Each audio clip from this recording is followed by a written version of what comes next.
तो hello guys, कैसे आप सब लोग। मैं आज आपके लिए एक्सप्लेन करने वाला हूँ सोलो लेवलिंग का एपिसोड 10। तो चलिए शुरू करते हैं।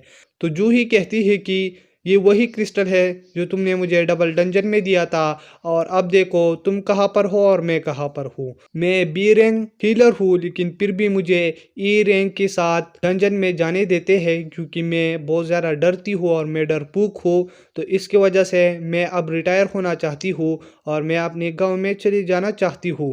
अगर तुम मेरे गांव पर आई कभी तो मुझसे ज़रूर मिलना। और फिर इसके बाद जूही चली जाती है और जिन्हो को वू का बात याद आ जाता है, जहाँ पर वो उसे कह रहा होता है कि तुम अपना ख्याल रखो। अगर तुमने फिर भी मेरे साथी को मारा केन को, लेकिन फिर भी इससे भी ज़्यादा खतरनाक रैंकर्स है जो तुम्हें मारने के लिए आएंगे। तुमने डोनसुक का भाई को भी मारा, लेकिन अब उसका छोटा भाई ओहान डोनसुक तुम्हारे पीछे लगा हुआ है। वो कह रहा है कि वो कैसी भी मरा मुझे फर्क नहीं पड़ता, लेकिन उस डंजन से जो भी बचकर आ गए मैं उनको मारूंगा।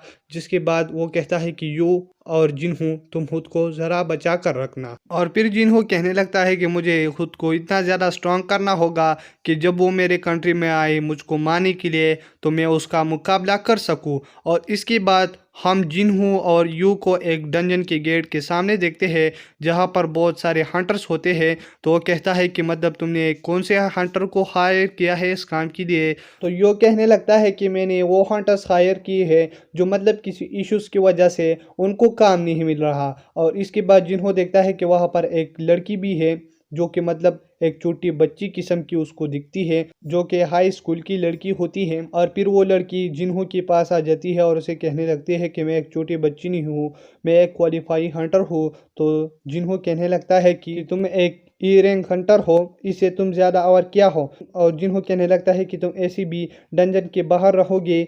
और फिर यो कहने लगता है उन सब से कि मैं तुम्हें 3 मिलियन यान दूंगा सिर्फ बाहर रहने के लिए, अगर तुम इससे खुश हो तो अच्छा है। और फिर वो उसे कहने लगता है कि अगर इसके बारे में तुमने किसी को भी बताया तो फिर तुम्हें 10 गुना ज़्यादा पैसे देने होंगे हमको। और फिर जिन्हो और यो उस डंजन के सामने होते हैं और यो ने एक अजीब किस्म का हेलमेट पहना हुआ होता है। और फिर वो डंजन के अंदर चले जाते हैं। इसके बाद वो बाहर वाले लोग कहने लगते हैं कि ये तो बिल्कुल पागल है। और इसके बाद 1 घंटा हो जाता है तो बाहर वाले लोग कहने लगते हैं कि अगर सी हंटर्स को तकरीबन 2 घंटे लगते हैं बॉस को मारने में, और अभी तो 1 घंटा हुआ है। और इसके बाद यो और जिन्हो बाहर आ जाते हैं तो वो लोग कहते हैं कि शुक्र है ये बचकर आ गए। और इसके बाद वो गेट बंद होने लगता है तो वो सारे लोग हैरान हो जाते हैं कि इतनी कम वक्त में इन दोनों ने इस डंजन के बॉस को हरा दिया। और फिर इसी तरह वो और डंजन में भी चली जा रहे होते हैं और फिर वो बहुत सारे मॉन्स्टर्स को मार रहे होते हैं। और फिर वो केन का पावर यूज कर रहा होता है, जिससे वो उसको बहुत ज़्यादा खुशी मिल रही होती है कि मतलब ये तो एक बहुत अच्छा पावर है। और फिर यो कहने लगता है कि मतलब ये अपनी पावर छुपा रहा है और एक डंजन में ये एक पावर इस्तेमाल कर रहा है और दूसरी डंजन में दूसरा पावर। और फिर हम देखते हैं कि उसको और भी बहुत सारे स्किल्स मिल चुकी है और इसके अलावा इसकी डैश पावर भी लेवल अप हो गया है। और फिर जिन्हों कहने लगता है कि मुझे अपने और स्किल्स पर भी काम करना होगा। और इसके बाद वो सोचने लगता है कि मैं अभी ए और बी रैंक के दरमियान में हूँ। और फिर उसके सामने एक नोटिफिकेशन आ जाता है जहाँ पर जॉब चेंज क्विस्ट लिखा हुआ है। और फिर इसकी बात हम व्हाइट टाइगर ऑर्गेनाइजेशन में देखते हैं, जहाँ पर एक पर्सन मैनेजर को इंफॉर्मेशन देता है कि मतलब हमारी सी गेट जो है वो डबल रेट में एक आदमी ने ले रखा है जिसका नाम योजिनो है। तो वो कहने लगता है कि ये कौन है। तो वो कहता है कि ये योजिन कंस्ट्रक्शन का मालिक का बेटा है। और इसके बाद वो दूसरी नोट पर देखता है जहाँ पर जिन्हो भी होता है। तो वो कहता है रुको, ये आदमी यहाँ पर क्या कर रहा है। और इसके बाद हम जिन्हो को देखते हैं जो एक और डंजन को क्लोज कर देता है। और फिर हम उस मैनेजर को देखते हैं और उसके साथी को। तो मैनेजर कह रहा होता है कि ये एक आदमी है जिसकी रीअवेकनिंग हुई है। तो वो कहता है कि मतलब तुमको कैसे पता। तो वो कहने लगता है कि ये वही आदमी है जो डबल डंजन में भी किसी तरह से बचा था और इसके बाद ये डोनसुक वाले डंजन में भी बचकर आ गया था। और इन दिनों ही ये एक और डंजन से किसी तरह से सरवाइव करके बाहर आया था। तो वो आदमी मैनेजर को कह रहा होता है कि तुम कहाँ जा रहे हो। तो मैनेजर कहने लगता है कि मैं एक बड़े रैंकर को अपनी तरफ करने जा रहा हूँ। और फिर वो मैनेजर वहाँ पर पहुँच जाता है उस डंजन के पास, और जब वो देखता है वहाँ पर सारे हंटर्स बैठे हुए होते हैं डंजन के सामने, तो फिर वो आकर उसे कहने लगते हैं कि तुम यहाँ पर मतलब ऐसे ही बैठे हो। तो वो कहने लगता है कि यहाँ पर कोई खतरा तो नहीं। तो फिर वो मैनेजर सोचने लगता है वो हंटर अकेले ही इस डंजन के अंदर गया है, वो तो काफ़ी खतरनाक आदमी है। और इसके बाद वहाँ पर सोंगी कहने लगते हैं कि तुम यहाँ से जा सकते हो। और फिर वहाँ से जिन्हो और यो बाहर आ जाते हैं, जहाँ पर जिन्हो और यो बातें करने लगते हैं। तो फिर जिन्हो कहने लगता है यो से कि मैं कल नहीं आ सकता क्योंकि कल मेरा कुछ काम है। और इसी दौरान वहाँ पर मैनेजर उनकी बातें सुन रहा था। और फिर इसके बाद हम उस एस रैंक हंटर को देखते हैं जो सपने में जेजू आइलैंड देख रहा है जहाँ पर वो गए थे। और फिर वो उड़ जाता है और इसके पास एक लेटर होता है जिसमें होता है कि हम दोबारा जेजू आइलैंड पर हमला करेंगे। और फिर इसके बाद हम उस मैनेजर को देखते हैं जो जिन्हों से मिलने आया है। तो फिर वो दोनों एक कैफे में चले जाते हैं जहाँ पर वो मैनेजर उसे कह रहा होता है कि हम तुमको मनी देंगे, और वो भी दुगना यूजिन कंस्ट्रक्शन के कॉन्ट्रैक्ट के हिसाब से। तो जिन्हों कहने लगता है कि तुम्हारा हेडक्वार्टर का बजट कितने का है। तो वो कहता है कि 50 बिलियन। तो जिन्हों कहने लगता है कि तुम्हें हेडक्वार्टर देना होगा। तो वो आदमी कहने लगता है कि मतलब क्या। तो जिन्हों कहने लगता है कि वो मुझे 25 बिलियन दे रहे हैं और मैंने उससे ये कॉन्ट्रैक्ट किया है।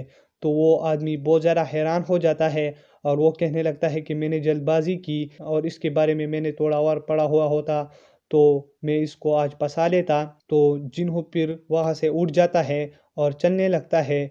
और जब वो मैनेजर पीछे देखता है तो वो नहीं होता क्योंकि उसने अपना स्टेल्थ पावर यूज़ किया हुआ होता है। और फिर वो उस मैनेजर के चेहरे पर एक कट दे देता है। तो फिर वो मैनेजर कह रहा होता है कि इसने अपने स्टेल्थ पावर यूज़ किया इसलिए यूजिन कंस्ट्रक्शन इसको इतना हाई मनी दे रही है। जिसके बाद जिन्हों उसे कहने लगता है कि किस किस को और पता है मेरे बारे में। तो मैनेजर कहने लगता है कि और किसी को नहीं पता, सिर्फ मेरे को और मेरे साथी को पता है। और मैं उसे कहूँगा कि तुम्हारे बारे में वो किसी को ना बताए। और फिर वो वापस से उसके पास आकर बैठ जाता है और फिर जिन्हों विजिबल हो जाता है। और फिर वो उसे कहने लगता है कि तुम अपना मुंह खोलो और आंखें बंद करो। तो फिर वो अपना मुंह खोल लेता है और इसके बाद वो उसके मुंह के अंदर हीलिंग पोशन डाल देता है जिसकी वजह से उसका जो चेहरे पर कट लगा था वो फिर से ठीक हो जाता है। तो वो मैनेजर कहने लगता है कि तुमने मुझको अपनी इतनी पावर्स दिखाई तो क्या मैं समझूं कि तुम अब मुझ पर भरोसा कर सकते हो।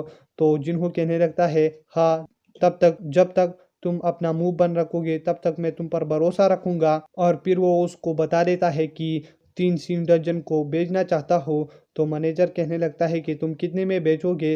तो वो कहता है कि मैं एक डंजन तुमको 200 मिलियन पर बेचूंगा। तो वो कहता है हाँ ठीक है। तो वो कहता है कि कुल मिलाकर 600 मिलियन हो गए। तो इसके बाद वो वहाँ से चला जाता है।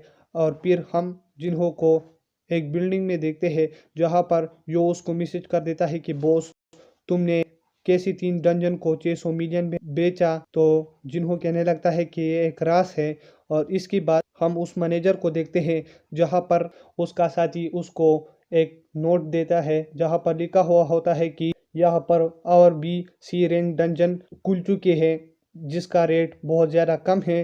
तो वो कहने लगता है कि जिन्होंने तो मुझको एक बड़ा बेवकूफ़ बनाया। और फिर उसके बाद उसको जिन्हों का मैसेज आ जाता है और वो आदमी कहने लगता है कि कोई बात नहीं, अगर उसने मुझे डग बनाया लेकिन फिर भी उसका कॉन्टैक्ट नंबर मेरे पास आ गया। और फिर हम जिन्हों को देखते हैं जहाँ पर वो कह रहा होता है कि जॉब चेंज क्विज। और यही पर ये एपिसोड ख़त्म हो जाता है। मैं अगला एपिसोड आपके लिए जल्द एक्सप्लेन करूँगा जैसे ही वो रिलीज़ हो जाएगा। तो तब तक के लिए अगर आप मेरे चैनल पर न्यू हो तो मेरे चैनल को सब्सक्राइब करें और वीडियो देखने के लिए थैंक्स।